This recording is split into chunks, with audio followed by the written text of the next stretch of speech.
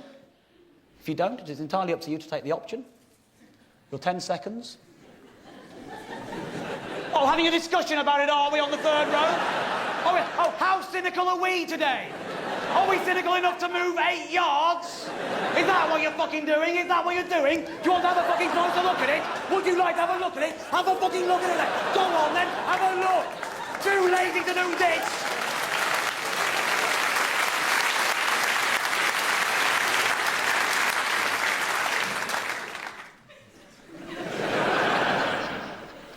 Your time starts now. 10, 9, 8, 7, 6, 5, 4, 3, 2, 1. You cynical fucker! Fuck off! Real, isn't it? Isn't it? Now you 3 stand up, turn round, and tell that audience that you were wrong and I was right. We were wrong. It's a fucking true story. For fuck's sake!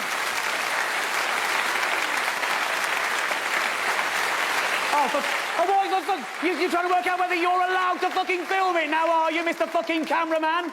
Mr. I'm the people at home, they haven't had a fucking chance. I'll have a fucking look then. Go on then. Are you happy now? Are you happy? Is that all right for you? Is that fucking... Are you close enough? Have you got it at home? Have you? Now start off and do your fucking job. It's a true story. If I was any good at making things up, I'd have written a fucking novel.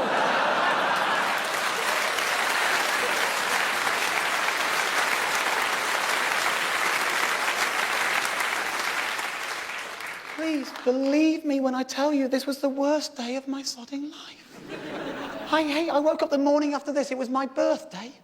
10,000 miles from home, alone, broke, and a failure. I hated myself that morning. I wanted to smother myself in the cheap nylon pillows in that room. But I couldn't because the phone started ringing, and you can't kill yourself if the phone's ringing. It's not possible. What is it? It's reception. There's somebody downstairs to say, no, there isn't. You've rung the wrong room. I don't know anyone in Sydney. What are you talking about? She said, look, his name's Danny. He says happy birthday. It's my birthday. Why is he in Sydney? I don't understand. Okay, send him upstairs. That's brilliant. Thank you. I put the phone down. I ran and got dressed really hurriedly. There's a rat-a-tat-tat at the door. I go to the door. There's a complete stranger standing there going, "Happy birthday!"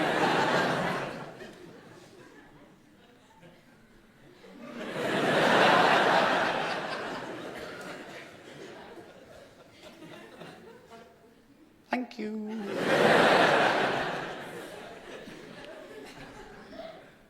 You wouldn't by any chance wish you were a Minogue, would you? He said, yes. I said, right, Danny isn't your real name, is it? He said, no, but Kylie rather gives it away. Very good joke, young man, you better come in, hadn't you? Do you want a cup of tea? He said, yes. I said, right, I put the kettle on. I could not conceal my anger. Why didn't you come and see me yesterday? I needed to meet you yesterday. Yesterday I was 31, now I'm 32. Now you're rubbing salt in my wounds. Why couldn't you give me half a minute of your life yesterday? He said, I couldn't. Yesterday was Mardi Gras. For those that don't know, Mardi Gras, one of the world's largest gay and lesbian pride marches. It happens in Sydney, Australia. It's not just for the gay and lesbian community, it's for the world. 400,000 people flood the streets of Sydney that day. Mum and dad, grandma and granddad, kids in pushchairs, all celebrating sexuality in all its many flavours. And this man says to me, my girlfriend goes to that. And so I have to go with her. Because what sane man would not accompany the woman he loves to the biggest party in the city in which they live? And every year I go, and every year I stand on the side of the street thinking, this is it. This is the day that my two worlds collide. This is the day that my world ends. I see gay friends of mine in the parade and in the crowd, and I see straight friends of mine in the crowd, and I don't know who I am. I don't know who to be. How do I wear my hair, my collar, my jeans? How do I stand? How do I talk? How do I behave? Which me do I be? All I know is that if my two worlds meet, my life is over. All I do that day is hold tight onto my girlfriend and steer her away from the people I do not want her to meet. And that includes you. You know about my website. She doesn't. I can't let the two of you breathe the same oxygen, let alone speak to each other. I know how much you needed it. I know how much you wanted it. I wanted to be able to give it to you, and I couldn't. And I'm sorry.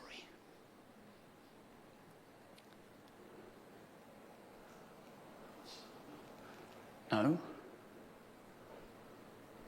I'm sorry. I had no idea when I wrote those emails that I was ever making anyone else's life more difficult. I apologise, I'm sorry.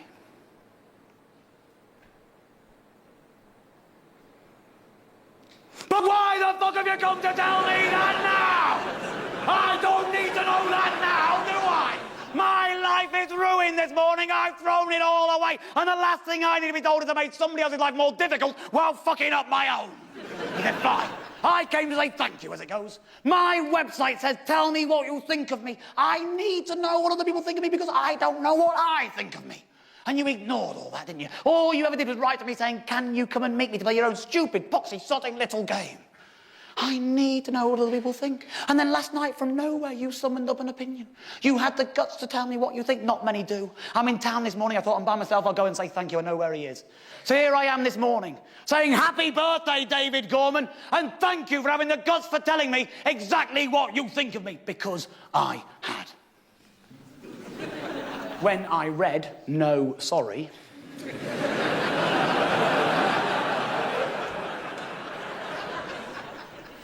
I hit reply. I said, right. Well, while I'm here, let me say I think you are being a complete and utter shit to your girlfriend. She's an adult, she's a grown-up, she is a human being who is entitled to make adult, grown-up choices about her own future as based on real information given to her by the people who claim to love her. You absolute fucking cunt. It's a bad word and I'm sorry. Don't you dare applaud that word. You demean me and you in applauding that word. I'm not proud of that word. It's not a funny word. It's not a clever word. I wouldn't normally use that word. But this is a true story, and that's the truth. That's the word that fell through my fingers into the keyboard in my rage that day. And he looked me in the eye in that hotel room and said, thank you for that. Thank you for your advice. I'm not going to take it. But I appreciate the honesty with which it is given. And I said, right. So what we are now is a pair of dickweeds in a hotel room in Sydney. My life is screwed this morning. I've thrown it all away. And from where I'm sitting, yours is even fucking worse. He said, yeah, maybe it is, maybe you're right, maybe I'm out of my depth, maybe you can't help me now, maybe nobody can. But maybe, just maybe, Mr. Gorman, maybe I can help you. Oh, can you really? Maybe I can, actually, yes. What time do you make it now? And it's about 9:30. He went, right. What time's that in England?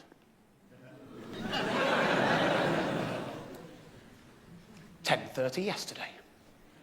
Which means it's 11:30 yesterday in France. Which means I'm picking up the telephone. Hello, David Gorman, how are you there? What time do you call this? What time do you call this, Dave? What time is it? He said it's 11:30 at night. Why? What night is it, Dave? Tell me that. He said it's Friday night. Why? No, Dave, what night of the year is it? Tell me that. He said it's March the 1st. Why? And I said, because that's the day before my 32nd birthday. I'm just ringing to let you know that I've met 10 Googlewhacks in a row. I am the winner. Bye!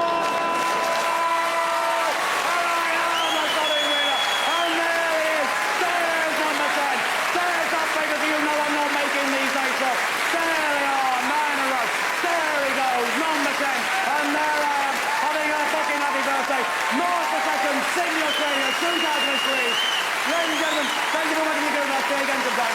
Thanks a lot. Good night.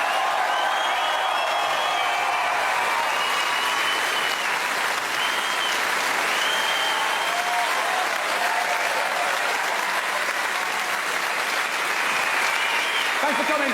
See you again. Good night.